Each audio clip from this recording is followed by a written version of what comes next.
भाइयों नमस्कार। आज मैं संवेदनशील विषय पे वीडियो बना रहा हूँ। बांग्लादेश की घटनाएं, पश्चिम बंगाल की घटनाएं जो अभी बहुत ही मार्मिक हैं, और एक और घटना जो राजस्थान में शुरू हुई है, उदयपुर की घटना है। क्या इन समस्याओं का समाधान है तो कैसे? शिवाजी महाराज ने कैसे किया था? हम नहीं बताते कि हमने कैसे समस्या का समाधान किया। शिवाजी महाराज ने इन समस्याओं का समाधान कैसे किया? हिंदू मुस्लिम की जो समस्या है, जैसे बांग्लादेश में बांग्लादेश के मुस्लिम बांग्लादेशी हिंदुओं को मार रहे हैं, वो ये भूल जाते हैं कि उन बांग्लादेशी मुस्लिमों के माँ बाप पुरखे कभी हिंदू ही थे। जो मुसलमान समझ लेता है कि अरबी उसके बाप हैं, फिर वो भूल जाता है कि हमारे पुरखे कौन हैं। जबकि ये सर्वविदित है कि लोग मत बदल सकते हैं, विचार बदल सकते हैं, लेकिन पुरखे कभी नहीं बदले जाते। अब हम आते हैं शिवाजी महाराज पर कि छत्रपति शिवाजी महाराज ने उस काल में, जिस काल में राजपूत भी और ब्राह्मण भी औरंगजेब से धन लेकर के शिवाजी महाराज को दबाना चाहते थे, मारना चाहते थे, और यहाँ तक कि एक चंडी यज्ञ का आयोजन किया गया था, जिसमें महाराष्ट्र के ब्राह्मणों ने औरंगजेब के धन से, जो कि राजपूत थे उस समय के, मिर्जा राजा जय सिंह उन्होंने उपलब्ध कराया था उनको, तो एक माँ चंडी यज्ञ आयोजन किया। उसमें माँ चंडी से प्रार्थना की कि हे माँ चंडी, ये शूद्र शिवाजी हारना चाहिए और औरंगजेब की जीत होनी चाहिए। ऐसे माहौल में उन्होंने हिंदू मुस्लिम समस्या का कैसे शानदार तरीके से समाधान किया और पुनः सनातनी सत्ता को स्थापित किया उन्होंने। तो ये पुस्तक है।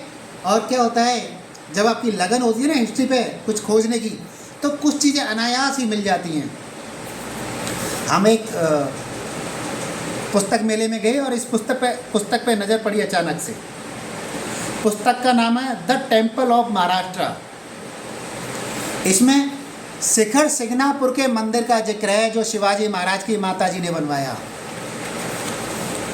ये है शिखर शिंगणापुर मंदिर जो सतारा डिस्ट्रिक्ट में है। और ये क्यों बनवाया गया था? जब शिवाजी महाराज के साले निम्बालकर मुसलमान बन जाते हैं, निम्बालकर, तो उन्हें पुनः सनातनी बनाया गया और उनकी याद में माता जीजाबाई ने इस मंदिर का निर्माण कराया।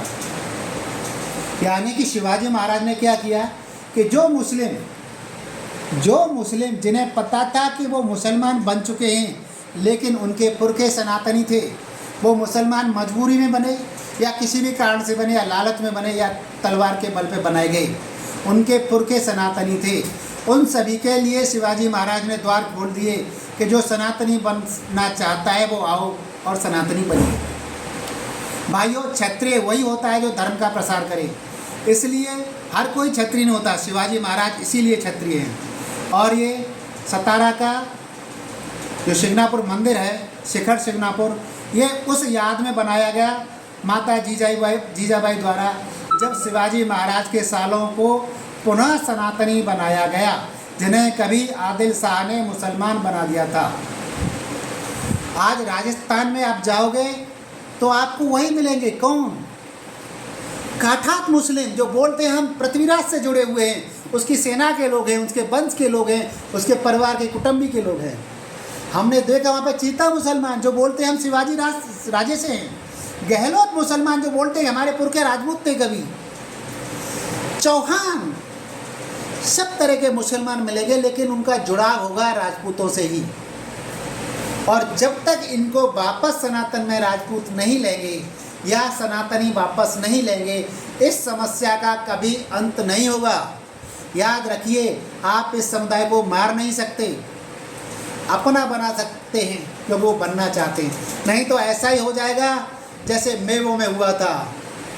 अरे मेवात के मेव कौन थे? मेवात का हसन खां मेवाती, जिसे बाबर बोल रहा था आ मेरे साथ रहे, राज्य ले, और बड़ा राज्य ले, लेकिन हसन खां मेवाती बाबर के साथ नहीं गया, वो राणा सांगा के साथ आया। क्योंकि हसन खां मेवाती जानता था वो यादव है, वो यदुवंशी है, इसलिए भले ही वो मुसलमान बन गए किसी कारण से, बलवन के अचानक आक्रमण की वजह से, लेकिन उनके पुरखे सनातनी थे। ये हसन खां मेवाती कभी नहीं भूले थे। काश मेवों को समय रहते सनातन में वापस ले सकते थे तो आज ये मेवात की इतनी भयंकर समस्या खत्म नहीं होती। और काश जिस कालीचरण को, जिसको काला पहाड़ कहा जाता है, एक ब्राह्मण का कुल में जन्मा बच्चा जो अचानक से मुसलमान बना दिया जाता है, पुनः सनातन में नहीं लेते हैं काशी के ब्राह्मण। वो बहुत प्रयास करता है, बहुत रिक्वेस्ट करता है, जब उसके साथ अत्याचार हो जाता है तो वो शपथ लेता है, काला पहाड़ बनता है और बंगाल के नवाब की सेना का सेनापति, और वो ब्राह्मणों का समूह नाश करने की शपथ लेता है। आज बांग्लादेश के जितने भी मुसलमान हैं ना, उसने इन हिंदुओं को मार मार करके मुसलमान बनाया है। ये हमारे ही पाप हैं जो आज हमें दंड दे रहे हैं, हमारे अपने। हमने आदि शंकराचार्य की पुनः सनातनी बनाने की सब परंपरा को बंद कर दिया, उसका दंड हम भोग रहे हैं। हमने महाराणा कुंभा की पुनः सनातनी बनाने की प्रक्रिया को बंद कर दिया, उसका आज दंड हम भुगत रहे हैं। हमने अर्णोराज चौहान की उस प्रक्रिया को, जिन्होंने अनासागर झील बनवाई और उसमें ये नियम बना दिया कि जो मलेच्छ एक बार इस अनासागर में स्नान कर लेगा वो स्वतः सनातनी हो जाएगा, किसी कर्म कांड की जरूरत नहीं थी, उसे बंद कर दिया। वो पाप हम आज कर रहे हैं, इसलिए समस्याएं पैदा हो रही हैं।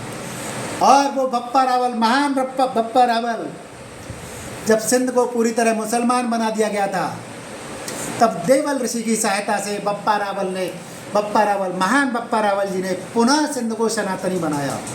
जिस मौर्य राजा ने बप्पा रावल को सेनापति बनाया, उस बप्पा रावल ने इतना महान कार्य कर दिया कि आगे से मौर्य राजाओं ने अपना उत्तराधिकारी बप्पा रावल को बना दिया। अरे राजस्थान का राज जो था बप्पा रावल जी से पहले, ये किसका है? मौर्यों का है। और मौर्य कौन होते हैं? चरवाहे, धनगरों का। लेकिन श्रेष्ठ बप्पा रावल को आगे राज्य का उत्तराधिकारी बनाया गया। ये महान कार्य मौर्यों ने किया, इसलिए किया क्योंकि महान बप्पा रावल ने सिंध की समस्या का देवल ऋषि की सहायता से बहुत तरीके से, अच्छे तरीके से हल किया और पुनः सिंध को सनातनी बनाया। इसी तरह शिवाजी महाराज ने लोगों को पुनः सनातनी बनाया। और इसके बाद में आखिरी प्रयास हुआ है महान चित्तौड़ वालों का। कुछ लोग हमें गाली देते हैं मेवाड़ी बन करके, अरे तुम दुष्टों, क्या जानो मेवाड़ की शान, तुम क्या जानो मेवाड़ के त्याग को। मेवाड़ ने बार बार ये कार्य किए हैं। जो लोग मलेच्छ बन गए थे लालच की वजह से या तलवार के बल पर डरने की वजह से, अपनी जान बचाने के लिए या किसी कारण से, उन्हें पुनः सनातनी बनाने का कार्य सदैव मेवाड़ करता रहा है। चाहे वो महान बप्पा रावल हों, चाहे वो राणा कुंभा, और चाहे 1920 में चित्तौड़ के महाराणा भरतपुर के जाट राजाओं के साथ मिलकर स्वामी श्रद्धानंद सरस्वती जी और सावरकर जी मिलकर के आगरा और दिल्ली के बीच लाखों मुस्लिम भाइयों को पुनः सनातनी बनाते हैं, जो किसी कारण से कभी हिंदू थे, सनातनी थे, किसी कारण से मुस्लिम बन गए थे। और इसका सबसे बड़ा विरोध करते हैं मुगल भक्त राजपूत और सैयदी ब्राह्मण। समस्या की जड़ यही है। और ये ऐसे सनातनी मुस्लिमों को, जो मुसलमान ये जानते हैं कि हमारे पुरखे कभी सनातनी थे, किसी कारण से हम मुस्लिम बन गए हैं, हमने मत बदल लिया है, विचार बदल लिया है, लेकिन वो ये भी जानते हैं कि हमारे संस्कार सनातनी हैं, हमारे पुरखे सनातनी थे। और मत बदल सकता है, सोच बदल सकती है, विचार बदल सकता है, लेकिन पुरखे कभी नहीं बदले जाते। उनको सनातन की राह में आने से रोकने का जो प्रयास हिंदू रहकर कर रहे हैं, चाहे वो मुगल भक्त हों, चाहे वो सैयदी ब्राह्मण, वो सनातन के साथ पाप कर रहे हैं, वो इस भारत भूमि के साथ पाप कर रहे हैं, और उन्हीं के कारण ये समस्या आगे चलती जा रही है। इसलिए मैं बंद करता हूँ अपनी बात को नमन करते हुए। छत्रपति शिवाजी महाराज की जय।